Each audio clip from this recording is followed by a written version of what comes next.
Hey there, this video is going to be a comparison between the Canon R7 and the Canon R8.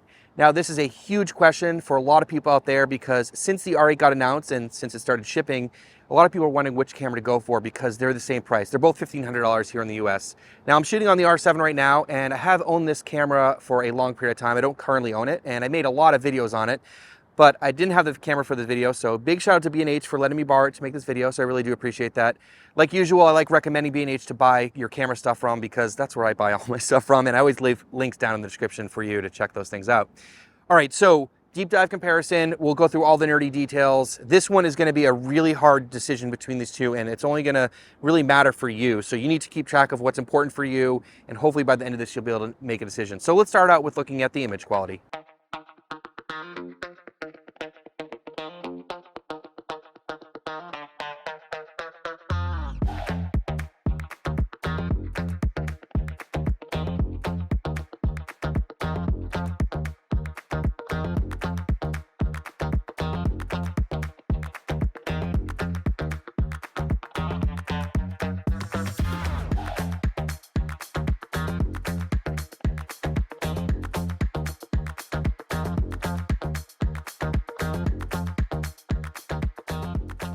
Taking a look at these real world examples, I have to say that both cameras produce a really pleasant image with great detail and sharpness.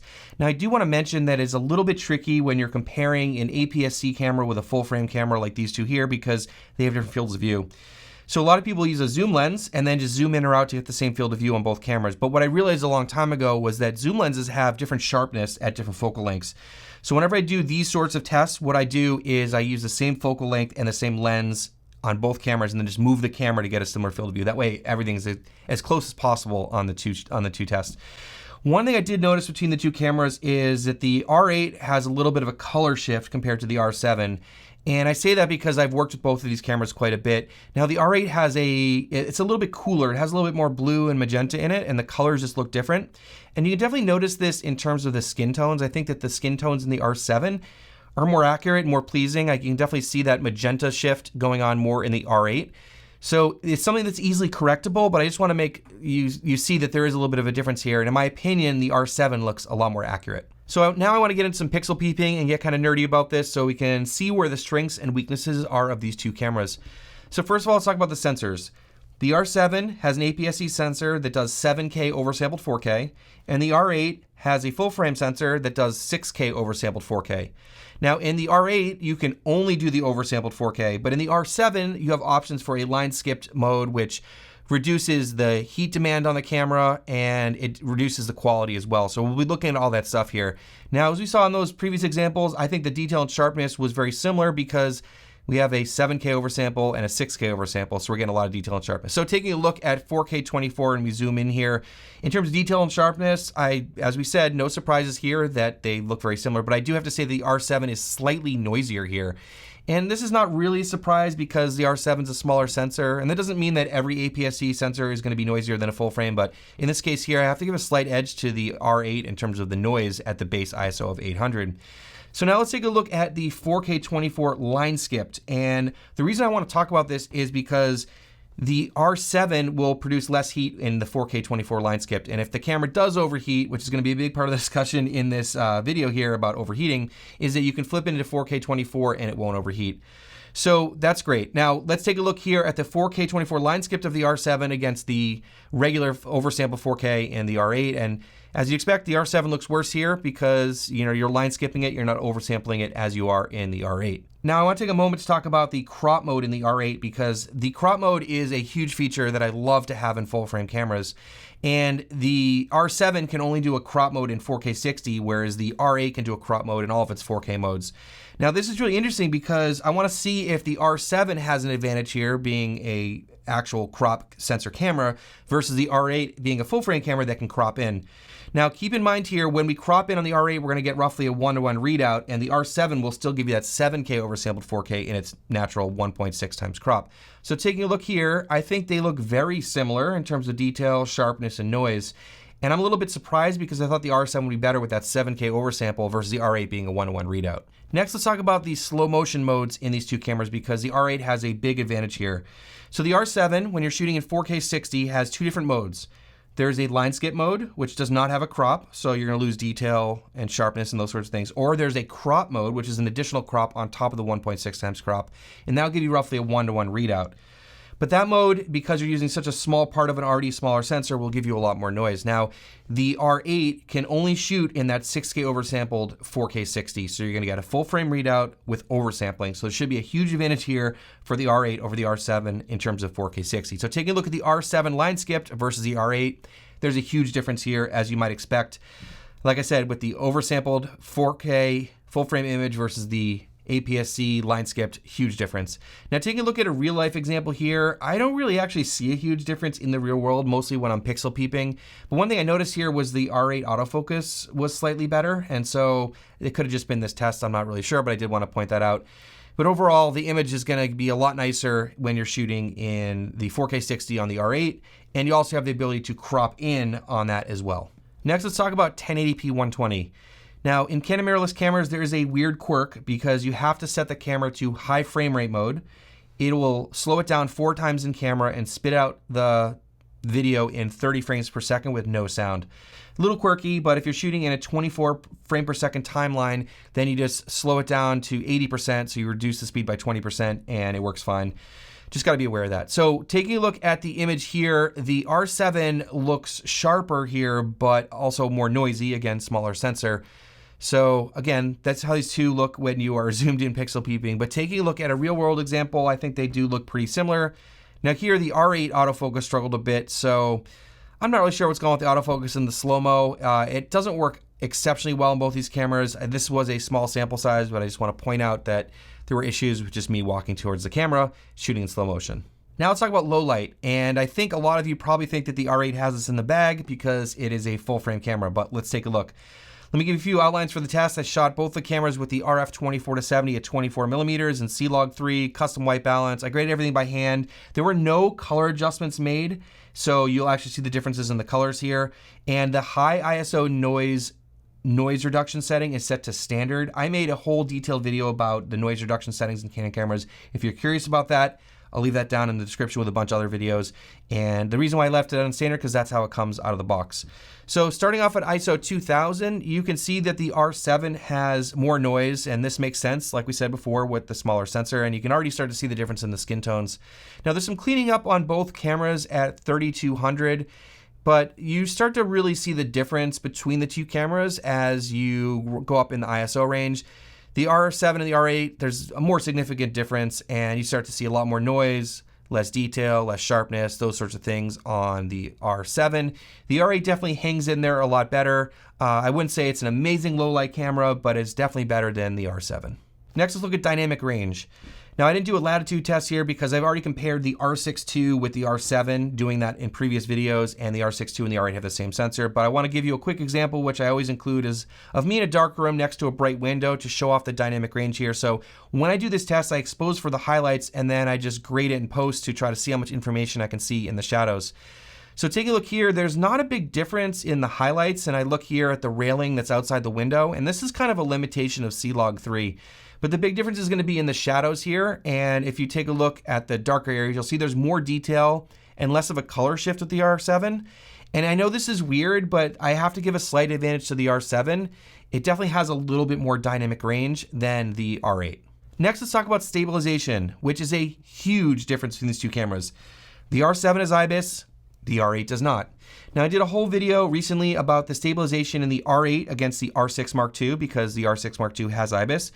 There's a couple things that were a takeaway from that. First of all, basically, if you want to have decent stabilization in these Canon cameras, I really recommend you get a lens that has stabilization, because when I was testing out the digital stabilization on a lens with the stabilization turned off, it didn't really work that well. The other thing to keep in mind with Canon system, another quirk with this, is if you have a camera that has IBIS, you can have the lens stab and IBIS on, or the lens stab and IBIS off. You can't have one and the other off or on. So when you turn the lens stab on with the R7, it also turns the IBIS on. So just keep that in mind too. So first of all, let's take a look at a vlogging test here. So I did this on the R7 at 15 millimeters and the R8 at 24 millimeters using the RF 15-35. So I get a similar field of view. So first, taking a look here with no stabilization whatsoever, so you can get a good sense of what's going on between these two cameras. Then we'll turn the lens stab on, which turns on the IBIS on the R7, and we can see what it looks like with the digital stabilization turned off. When you turn the digital stabilization on, it definitely smooths it out quite a bit, but it does crop in a little bit, but definitely makes a smoother image. And lastly, with the digital enhance, you get a much more stable image. And I think really having IBIS helps a lot in the situation when the camera is moving. I find that the lens and IBIS combo with the digital stab looks great on the Canon cameras. I think you can get a really stable image, even just walking, holding the camera without a gimbal or anything like that. I think you can, if you're a little bit careful, get a pretty smooth image. Next, we'll take a look at a static shot. And for this, I did have the lens at different focal lengths so that I could be the same distance from the subject. The R7 was at 35 millimeters. The R8 was at 56 millimeters. So take a look here first at with no stabilization off, and as we progress through the different combinations of lens IBIS and digital stabilization here, I do think that they both look pretty similar at medium focal lengths, which is definitely something I noticed in the full stabilization video that I made, but IBIS definitely helps out at longer telephoto focal lengths, but at focal lengths like this, I think you get a pretty steady shot with both cameras. Next is rolling shutter, and for this, I have to say that the R8 does better than the R7 here. The R7 is notoriously bad for rolling shutter and has a pretty slow readout, so if you are doing a lot of motion in your shots or rolling shutter is something you care about, the R8 is going to be better for you. All right, so a big topic that is going to be of concern for you if you're trying to decide between these two cameras is overheating. I've made full videos on the R8 and the R7, and I can't test out every situation, but I'm going to give you a bunch of examples here as benchmarks so you can see which one is better than the other. Of course, your mileage may vary depending on where you shoot, how hot it is, how long your takes are, the frame rate you're using, all that stuff, but I think this will give you a pretty good idea. Now, overall, I would say the R7 has way better heat management, but I want to give you some examples here to show you what I'm talking about. We'll start off by talking about 4K 60. So the R8, when I tested here in the studio, which is 70, 75 degrees Fahrenheit, it overheated in 23 minutes. Now, Canon states in the manual you should get 30 minutes, but I got 23 minutes, and I actually tested it more than once, and I got like 21 or 22 minutes the second time. So really not good in 4K 60. Now the R7, again, there's two modes in 4K 60. Testing it out in a similar situation here in the studio. In the non-fine mode, I got an hour and 40 minutes when the card filled up and it stopped recording. It didn't overheat. It was at 6 out of 10 on the overheat bars. When I ran it in the 4K 60 crop mode, again, the camera shut off at an hour and 40 minutes when the card filled up, but it was at 10 out of 10, so it was just about to overheat. So huge advantage here for the R7 over the R8. Again, it depends on how you use the camera and those sorts of things. Now there's something I want to mention in that I was testing these cameras out on my driveway last week. The R8 I had on a tripod and the screen was open and it was in 4K 24. I was not recording. I was setting some shots up and I was actually answering some texts and emails on my phone and stuff. And then I flipped it over to 4K 60 and it shot up to 10 out of 10 bars and overheated. So this camera will actually warm up if you're outside in the sun when you're not even recording. I've never had an experience like that in the R7. So again, like right off the bat, you can see there's a huge difference in the way these two cameras handle the thermals and the overheating. Now let's talk about 4K 24 because to me personally, that's a huge concern and probably for a lot of you out there as well. So the R8 actually has a 2-hour time limit. So if you hit 2 hours, you have to like hit record again. Just keep that in mind. The R7 doesn't have those time limits. It's not a heat limit. It's just an old school Canon cripple time limit. All right, so in 4K 24, when I ran the R8, it has a much smaller battery. So when the first battery died, I restarted it. I got 2 hours and 17 minutes and it didn't overheat here in the studio. And the overheat bars were at 7 out of 10. Canon said you can get 2 hours out of this. So the fact that I get over 2 hours on the combination of two batteries and it didn't overheat, that's great. Now the R7, when I ran a similar situation with, of course, the bigger battery in it, I got 2 hours and 15 minutes and when the battery died, but it was only at 3 out of 10. So again, I keep seeing the comparison here. The R7 does better in terms of thermals than the R8.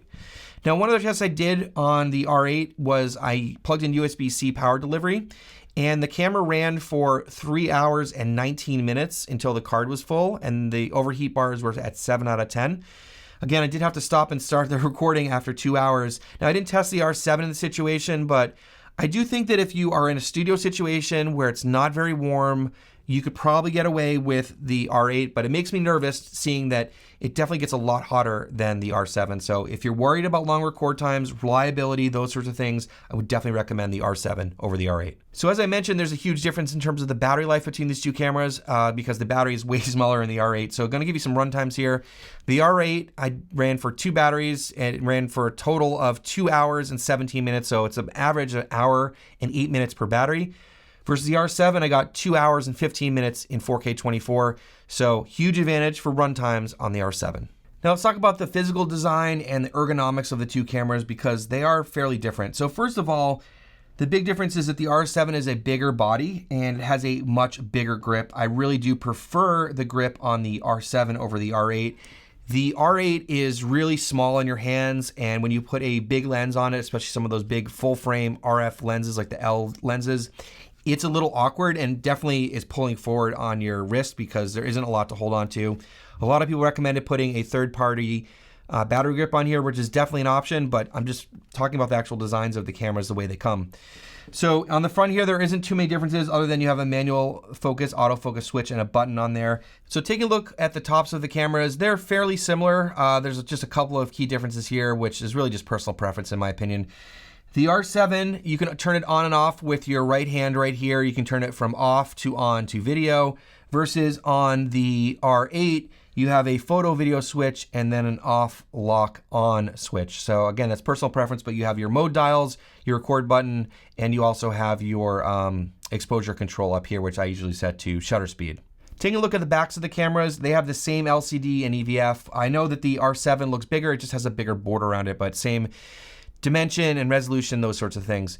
Couple of the control differences on the back of the camera I want to point out. The R7 has this unique combination of exposure control and joystick, whereas the R8 has the more traditional exposure control up here and it does not have a joystick. So if the joystick is something that's important to you, the R8 doesn't have it, but the R7 does. Now, one thing I want to point out about these cameras is that neither of them have a back wheel for exposure. So you just have these D-pads here. I find that the third wheel is really handy because you're trying to juggle between shutter speed, aperture, and ISO. It's nice to have 3 different wheels, but neither of them have it. So again, big difference here is just that other control situation and the joystick on the back. In terms of ports, they are the same. We have a 3.5mm headphone jack, a mic jack, we have a remote port, we have USB-C, and of course, micro HDMI. So same ports on these two cameras. So taking a look at the grip side of the cameras, you can see a couple things. First of all, you can see how much bigger of a grip you have on the R7 than on the R8, like I mentioned before. Also in terms of the SD card access, on the R7, it's right here on the side, which I love, which is what most cameras are. The R8, to get to the SD card, it's in the battery compartment from the bottom, which I'll show you in a second. But the other thing I want to show you here is that the R7 has dual SD card slots, which is huge, especially if you're doing professional work. I always dual record when I'm doing that kind of stuff because you don't want, if you have a failed card, all that kind of stuff, you make sure you want to do simultaneous recording. So you have that on the R7 and you don't have that on the R8.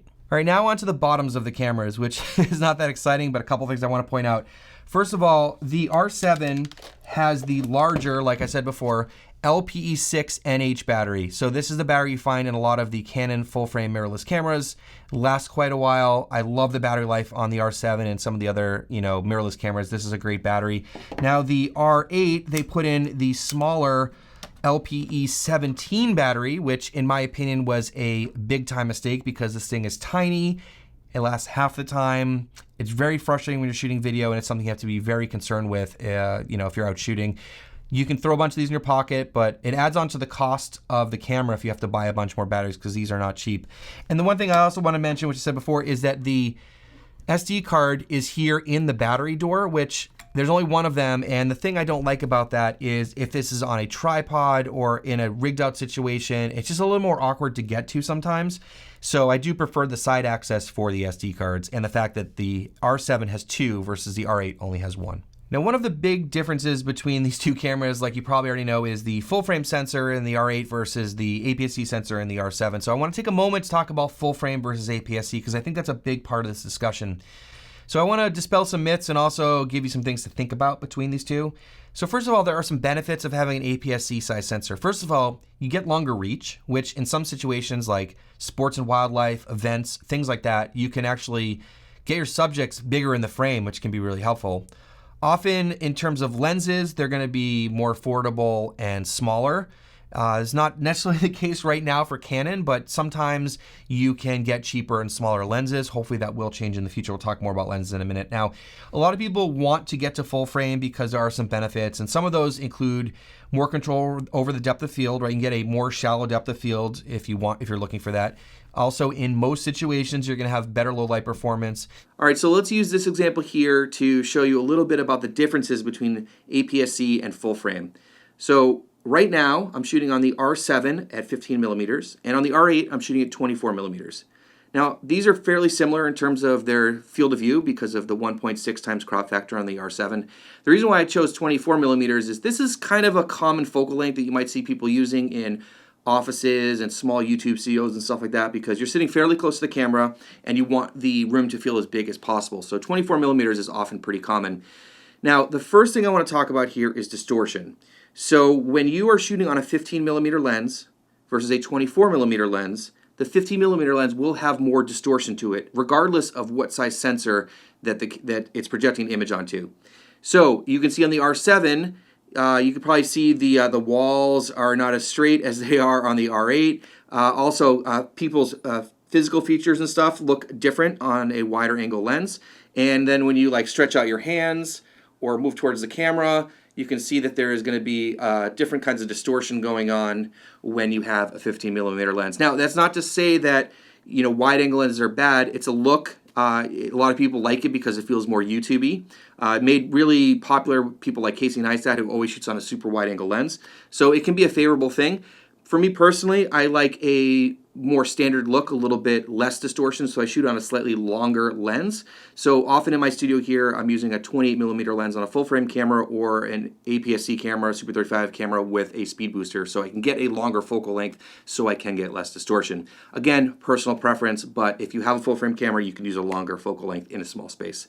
The other thing is going to be depth of field, and these cameras are both shooting at f2.8, and we should be getting a more shallow depth of field on the R8 versus the R7. Even though we're both at 2.8, we're getting the same amount of light to the sensor because we have a full frame camera, and we can shoot at 24 millimeters versus 15 millimeters, and I'm the same distance to the camera. So you should be able to get a shallower depth of field using a full frame camera with the same aperture. So hopefully this talks about some of the differences that you might use between full frame and APS-C in terms of distortion and also depth of field.